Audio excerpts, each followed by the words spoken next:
Hey guys, my name is Stephanie and I'm CompSciGirl 523. And believe it or not, it's been a year since my first map went up on MinecraftMaps.com, and honestly, I still can't believe it.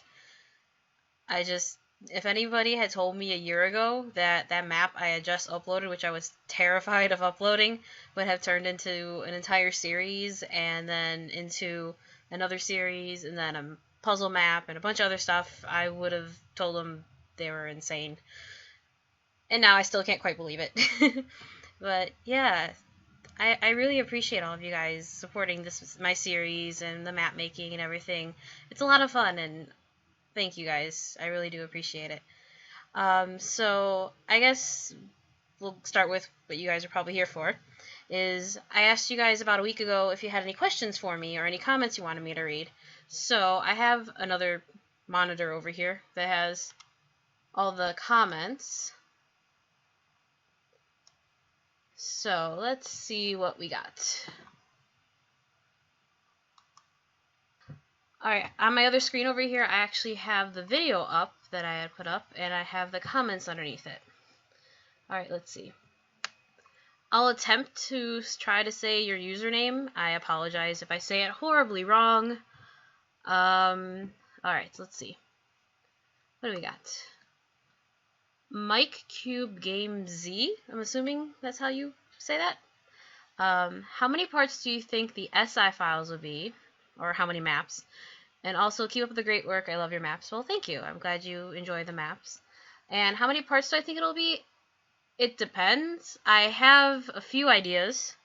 The idea behind the SI files really is, now that you've done the introduction to Solve It, now these are kind of like other cases you've gone on, and they're kind of like you're playing through the files basically. So they're not interconnected really, except by the file number. So for example, you saw 1A and then there was 1B, and now I'm working on 1C. I'm actually standing. Whoops, I hit the wrong key.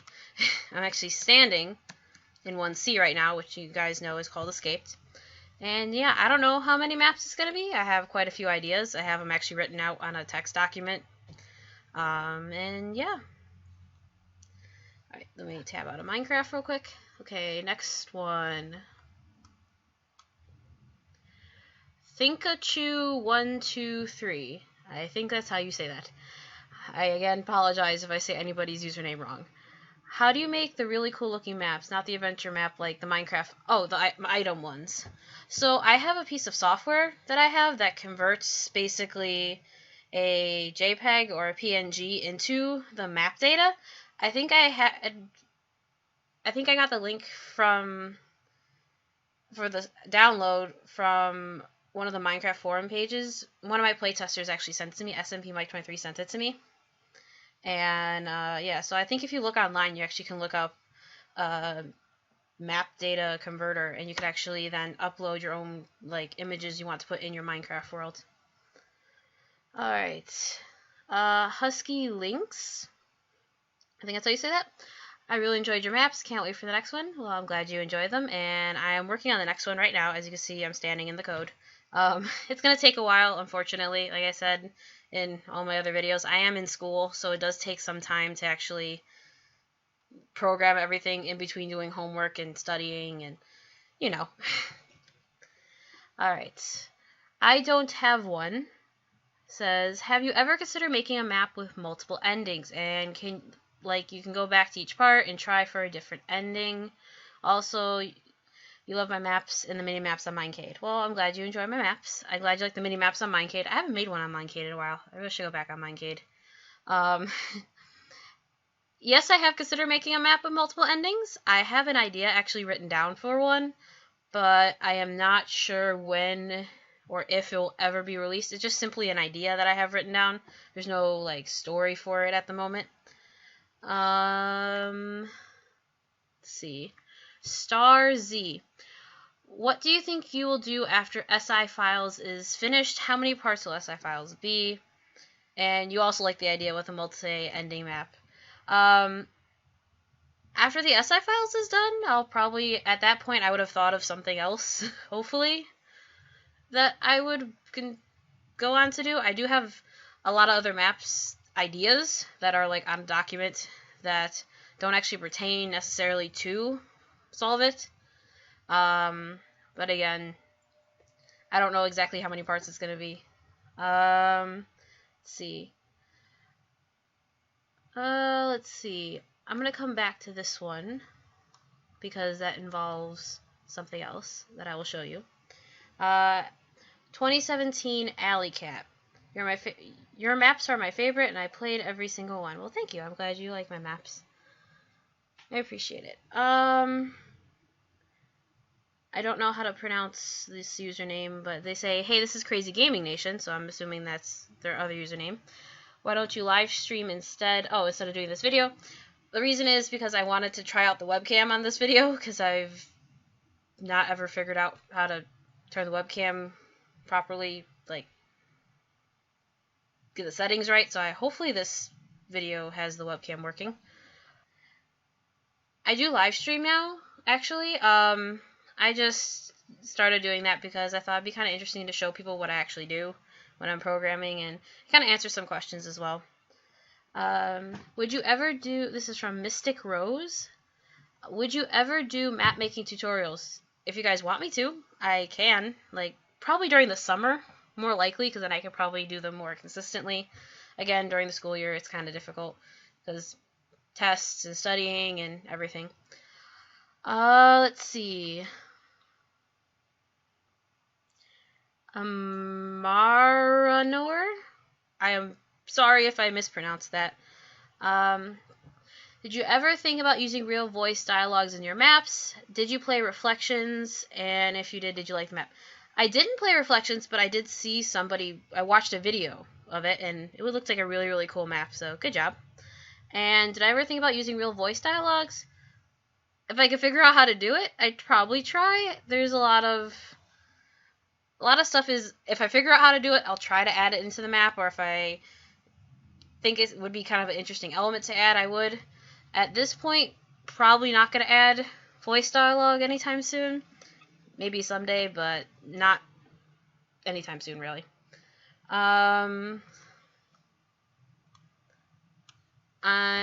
What is your, this is from Jasper. I can't pronounce the second part of your name, I'm so sorry.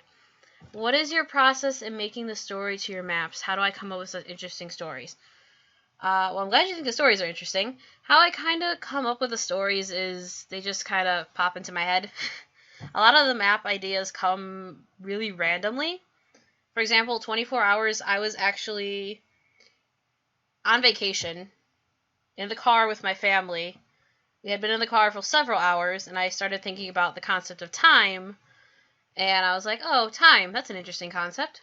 Wonder what would happen if I turned that into a map, because I was really bored. So I just wrote down kind of the idea, and yeah, basically the ideas are just random.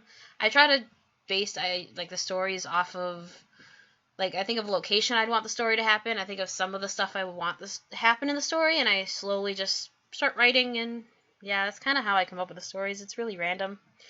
I'm sorry if that's not a very definitive answer.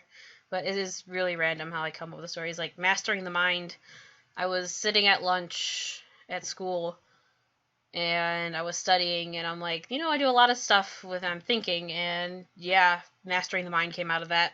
I was studying, and the idea came into my head. Alright. Narwhal 2. You don't have PC Minecraft, but you've seen people play my maps, and they said they're amazing. Well, thank you very much. I appreciate it. Alright, let's see. Super Plays Gamer. What got you started into map making? And let's see. What to get me started? Okay, so believe it or not, a class I was taking got me started. I was taking a course about a year ago. A little over a year, actually, because I started working on Solve It Case 1 actually in November before I posted it in that March. I was taking a class where I had to learn logic circuits, it was like a required course, and I started using Minecraft to recreate the logic circuits to try to better understand them.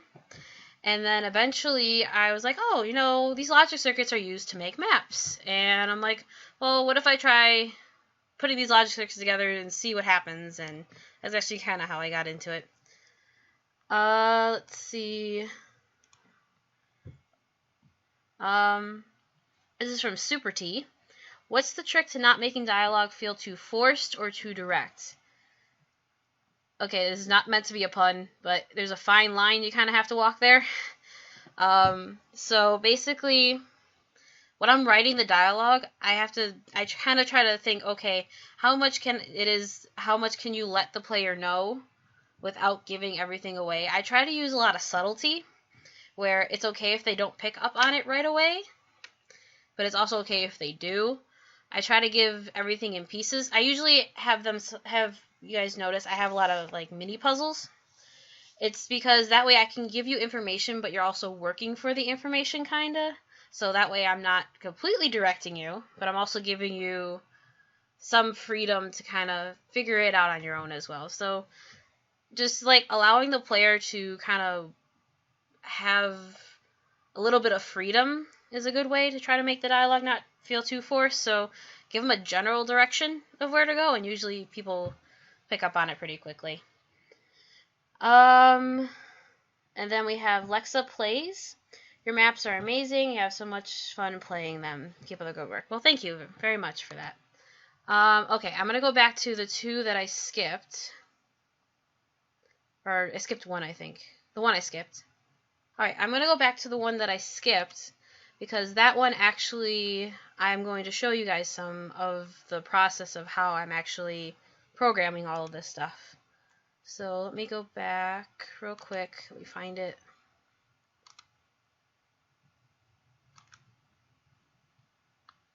Oh, pause. There we go.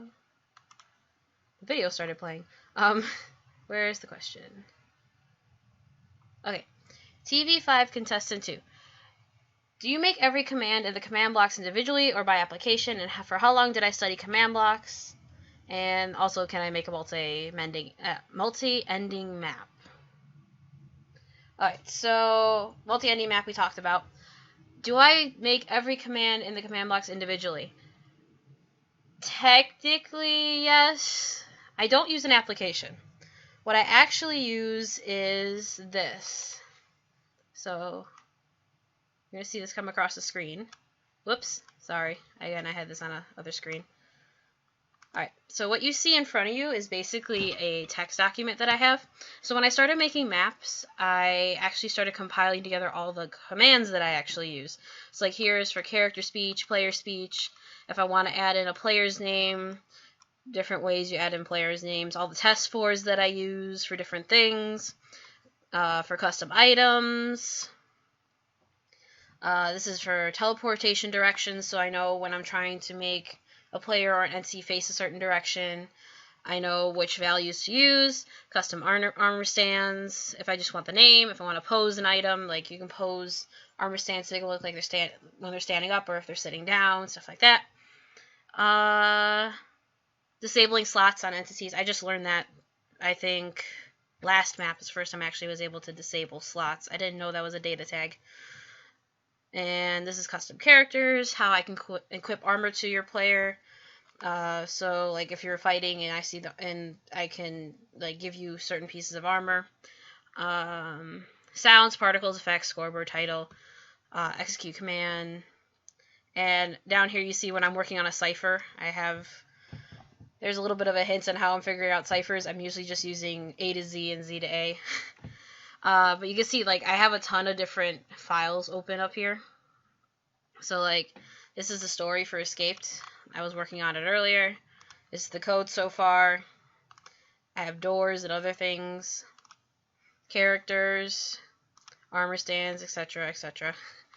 But that's actually how I actually do all this, is basically I have these general commands that I use, and then what I do is I write the story, and I take them and put the commands in here that I need, and then I end up copying and pasting the text in there, and then I change the values. So like for example, where am I right now? Where was I working? So for here, this will be just, I know there's going to be a test for a player. There'll be a set block. and then I want you to say something. I have it at the bottom here because it's just quicker. I grab this one and just basically copy paste. But then if I need to edit things, so then I'll go back and I'll see, okay, where are you standing? I'll put the values actually in here. Where is the actual redstone going to go? I'll put there. So I am kind of half writing them, half copying pasting commands that I've previously written. And then I do actually, whoops, I do actually place, it's on my other screen now, I do actually place all of these by hand because there's a lot of circuits where I do like a custom thing where, like, for example, if I need a player to do a certain amount of tasks before something else happens, there's two ways that I can write a circuit for it. So either I do a circuit like this where these delete depending on what objective you've done. So if it's like sequential, this is more if I need to have it done sequentially.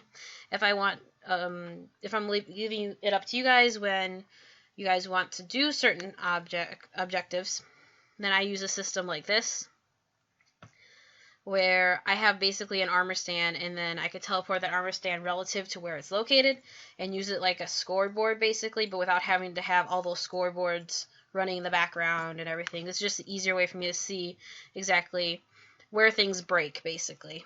It's a good way to help with debugging, because then when I am running it, I can see, okay, how far did the armor stand move?